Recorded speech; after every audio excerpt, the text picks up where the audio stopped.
പുതിയൊരു വീഡിയോയിലേക്ക് ഏവർക്കും സ്വാഗതം. ഇന്നുണ്ടാക്കാൻ പോകുന്നത് പാൽക്കപ്പയാണ്. എങ്ങനെയാണ് ചെയ്യുന്നതെന്ന് നമുക്ക് നോക്കാം.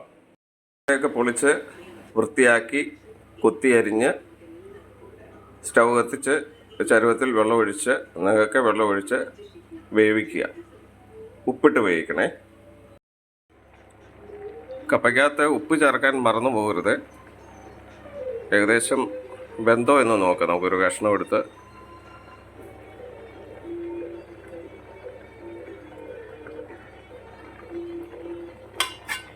കുറച്ചുകൂടെ വേകാനുണ്ട്. ഇടയ്ക്ക് വേവ് നോക്കുന്നത് നല്ലതായിരിക്കും. കപ്പ നല്ലോണക്ക് വെന്തിട്ടുണ്ട്. ഇനി വെള്ളം ഊറ്റിക്കളയാം. ഊറ്റിയതിന് ശേഷം ശരിക്ക് ഉടയ്ക്കണേ.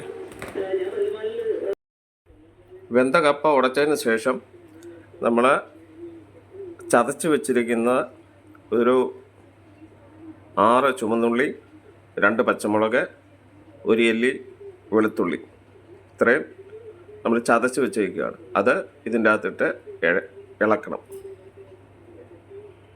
ചുവന്നുള്ളിയൊക്കെ ചതച്ച് വെച്ചത് നമ്മൾ കപ്പയ്ക്കകത്തിട്ട് ഇളക്കിയതിന് ശേഷം സ്റ്റൗ കത്തിച്ച് വളരെ കുറച്ച് തീ വെച്ച് തേങ്ങാപ്പാൽ, ഞാനിവിടെ ഉപയോഗിക്കുന്നത് തേങ്ങാപ്പാൽ പൊടി റെഡിമെയ്ഡ് കിട്ടുന്നത് വാങ്ങിച്ച് 1 കപ്പ് കണക്കിന് നമ്മൾ എടുത്ത് വെള്ളത്തിൽ കലക്കി ആണ് നമ്മളിത് ഉപയോഗിക്കുന്നത്.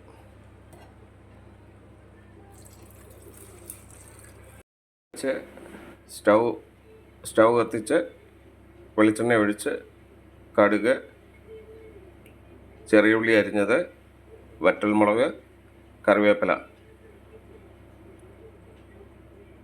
ഇത്രയും ഇട്ട് ഫ്രൈ ചെയ്ത് അതിൻ്റെ അകത്ത് ചേർക്കും. കടുക്, ചുവന്നുള്ളി, വറ്റൽമുളക്, കറിവേപ്പില. ചുവന്നുള്ളി നല്ല രീതിയിൽ മൂത്ത് കഴിയുമ്പോൾ തീ ഓഫ് ചെയ്ത് ഇത് കപ്പയ്ക്കകത്ത് ചേർക്കുക. ചുവന്നുള്ളി മൂത്തിട്ടുണ്ട്. ഇതിനി സ്റ്റൗ ഓഫ് ചെയ്ത് കപ്പയ്ക്കകത്ത് ചേർക്കാം. നമ്മൾ കപ്പയ്ക്കകത്ത് ചേർത്തു. ഇനിയും ഇളക്കി യോജിപ്പിച്ചതിന് ശേഷം വിളമ്പി മീൻ കറിയുടെ കൂടോ ചിക്കൻ കറിയുടെ കൂടോ മട്ടൻ കറിയുടെ കൂടോ ഒക്കെ കഴിക്കാവുന്നതാണ്. മുളകിട്ട് വെച്ച മീൻ കറി നല്ല കോമ്പിനേഷനാണ്. എല്ലാവരും ഉണ്ടാക്കി നോക്കുക, ഭക്ഷിക്കുക.